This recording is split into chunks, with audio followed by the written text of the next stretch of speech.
I never thought I'd walk outside one morning and see strangers, setting up picnic blankets and folding chairs on my land. But that's exactly what happened, and it still makes my blood boil to remember it. Before I dive in, comment which country you're watching from, because this one's going to make your jaw drop.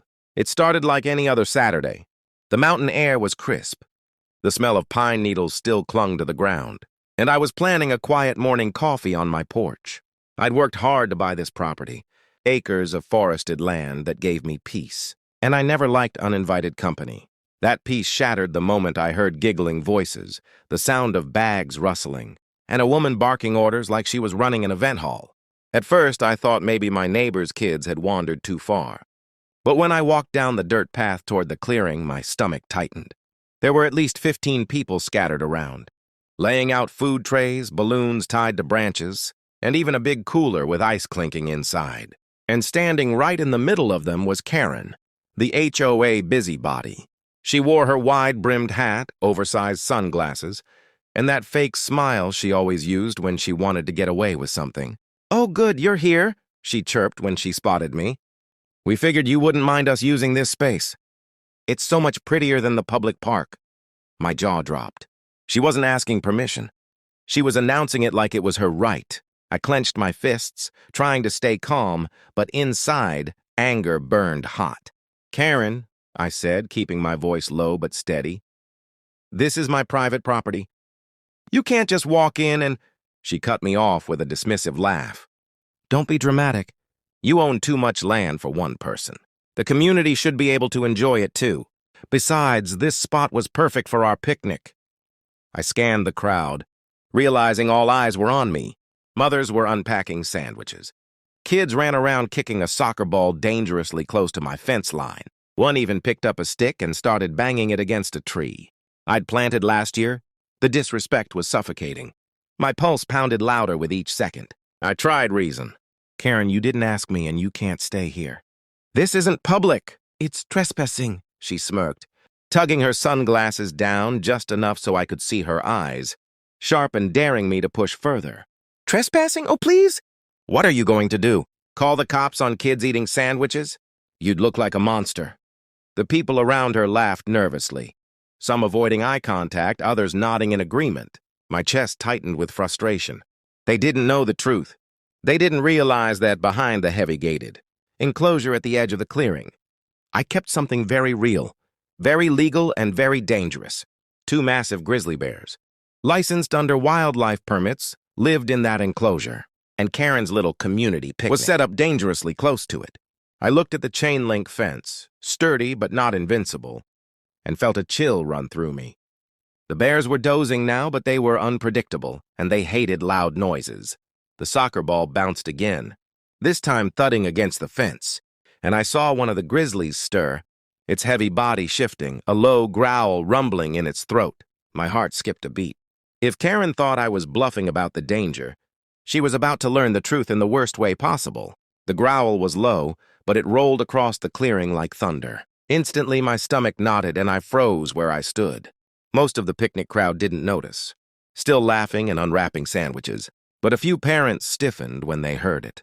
Karen, of course, ignored the sound completely. She waved her hands in the air, barking at the kids to set up the games near the fence.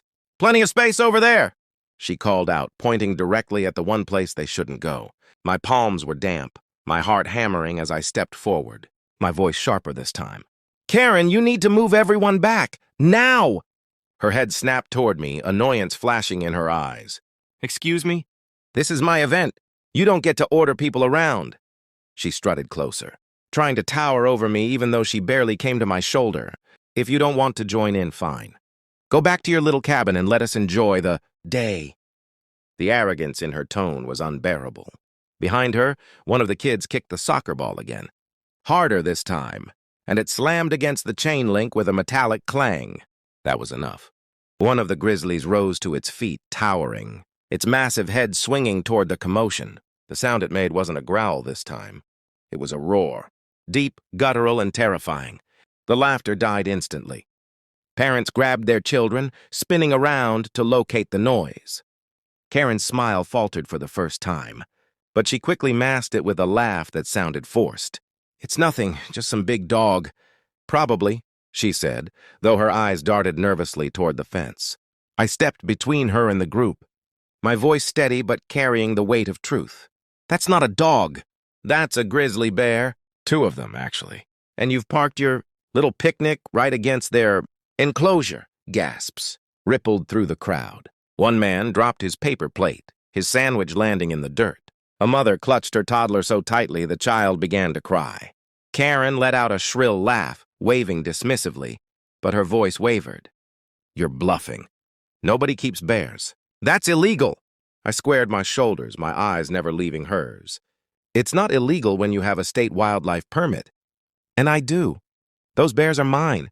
Legally kept, legally enclosed, and legally dangerous if provoked. The second bear lumbered closer to the fence, its heavy paws thudding against the ground like drum beats.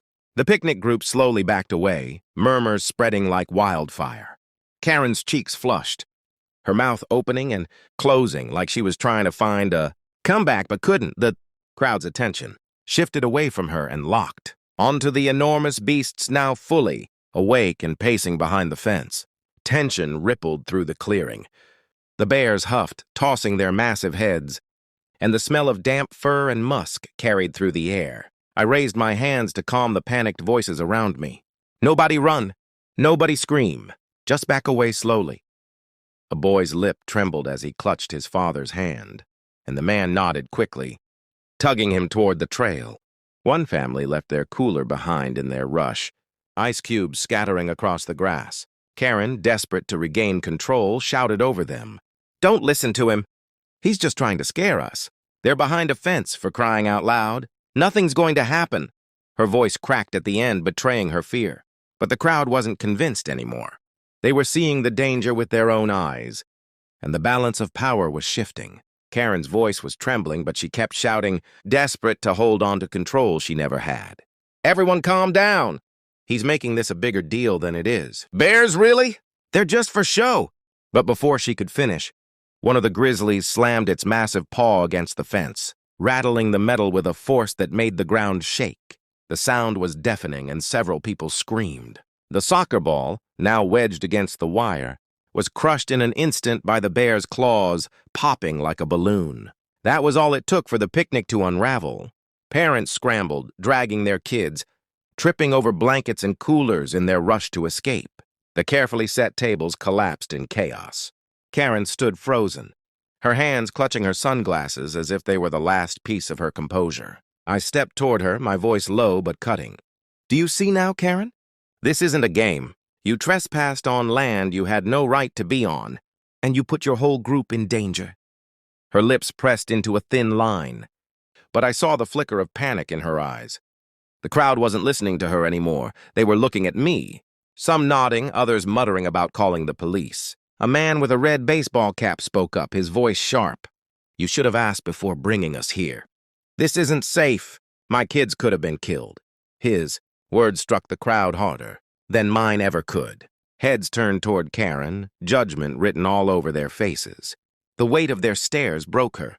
She sputtered, her voice shaking. I didn't know. How was I supposed to know he kept wild animals back here? I crossed my arms, staring her down. Because it's not your land. That's the whole point. You acted like you had authority you never had. You lied to these people. Karen. And now they know the truth. The group began to scatter, some hurrying down the trail, others staying long enough to glare at her in disgust. Even her closest friends avoided her eyes, shaking their heads as they packed up what little they could carry. The once cheerful picnic was nothing but scattered trash, overturned baskets, and a cloud of shame hanging over Karen. She tried one last desperate attempt, jabbing her finger at me. You can't threaten me with this. I'll report you. Keeping bears like that, it has to be illegal somehow. I took a step closer, lowering my voice so only she could hear. Go ahead. Call whoever you want. I've got the paperwork, the permits, the inspections. Every box checked. You'll only embarrass yourself further. And when the police hear how you trespassed and endangered children, you'll be the one answering questions, not me. Her face drained of color. She opened her mouth, then closed it again, realizing she had no ground left to stand on. For once, Karen was completely silent. The clearing grew quiet except for the heavy breathing of the bears behind the fence. One of them let out a final huff before retreating back into the shadows of the enclosure, as if bored by the chaos. I stood tall, watching Karen shrink before me, her arrogance stripped away. Around us, the forest seemed to settle again, the wind rustling through the trees as if reclaiming its peace. The lesson was clear to everyone who witnessed it. My land was mine. My rules were law, and no amount of Karen's entitlement could change that. So what about you? If an HOA Karen tried to throw a picnic on your land, how would you handle it? Comment your answer below, hit that like button if you enjoyed the story, and don't forget to subscribe for more wild tales where justice always finds its way.